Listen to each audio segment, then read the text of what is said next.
Okay, so this is an E harmonic. Actually, it's a harmonic minor, and it's E Phrygian dominant. So it's two scales in one. Almost every scale has a usable mode that you can think of that's commonly used. So the bass shape, if we start from E, we're gonna go open E, fret one, then take it up to fourth fret, and then 5 starts your harmonic minor scale shape.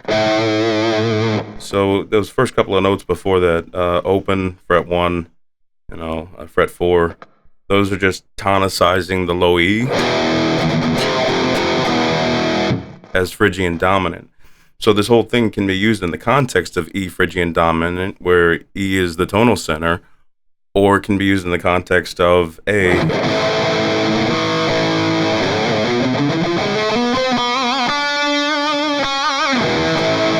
So it just depends on how you want to use it. But so open and fret 1, fret 4, fret 5. Now here's the shape starting from fret 5 that is the harmonic minor. So you're going to go with a 1 3 4 pattern and 1 3 4 again. All right. Now here's where it's different than regular minor. Regular minor would just do a flat 7 back to 1. All right. But you're not going to do a flat 7. You're going to raise the 7th like you would see in a major scale. And it gives it that sort of, kind of a Hollywood Egyptian feel. Right? So 1 3 4, 1 3 4, tuck the index finger, and then you're here. Reusing the first finger to shuffle it over to get to the octave, right? Now play the exact same shape. Except the tuck won't be here on the B string because of what John Finn at Berkeley calls the warp refraction threshold principle, which is just a very fun way of saying that the B string is out of whack compared to the rest of the tuning of the guitar. In other words, to keep it simple, whatever shapes you play that don't involve the B string down lower, when you do involve the B string, you've got to compensate by going 1 fret higher. So if we were here, we can't go here. We have to tuck an additional note to 9th fret and then take that to the right. All right, so far 1 3 4 1 3 4 off of 5th fret. You can also do this like this if you've got a decent stretch, going from 1 to 2 to 3. Joe Stump plays it this way, 6th fastest guitar player in the world. I tend to just grab it here. If you're up higher, then you might really consider going 1 2 3 because the spacing is so much smaller. So at any rate, 1 3 4 1 3 4 off of 5th fret, diagonal tuck to the 6th fret, and shuffle it, or you might slide it like that. Okay, now play the 1 3 4 shape again. And we said we're not doing just a diagonal tuck. We got to go underneath the ring finger to 9th fret, and then move that to the right to 10th fret. Okay, now one last time you can play the 1 3 4 shape. All right, so 1 3 4 1 3 4. All right, so in total, just from A.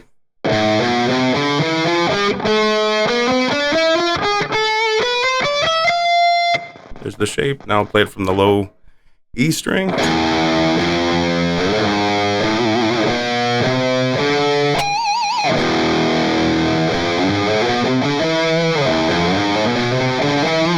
See what I was doing there? I was just sort of sliding it. A little less effort, a little cooler sound.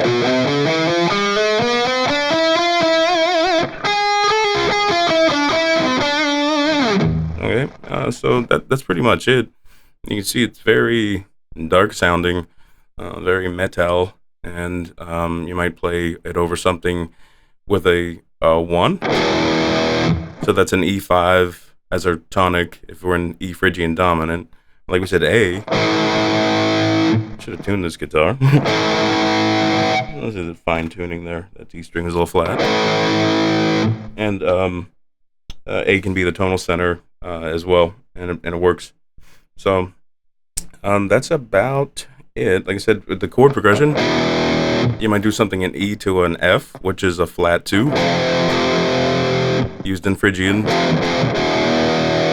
and only found in Phrygian and maybe a few other obscure modes, but you get something like this.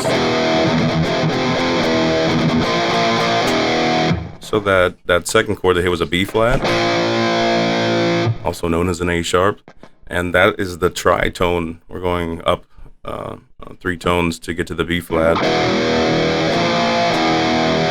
So from E, up a tone, up a second tone, up a third tone.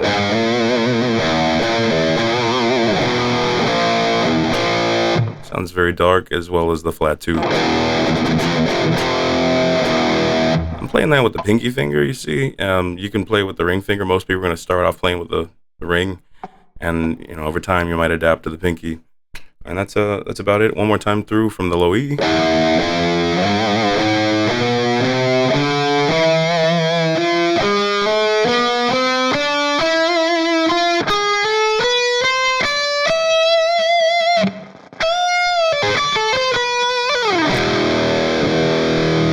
All right, guys, have fun with it. Thanks for tuning in.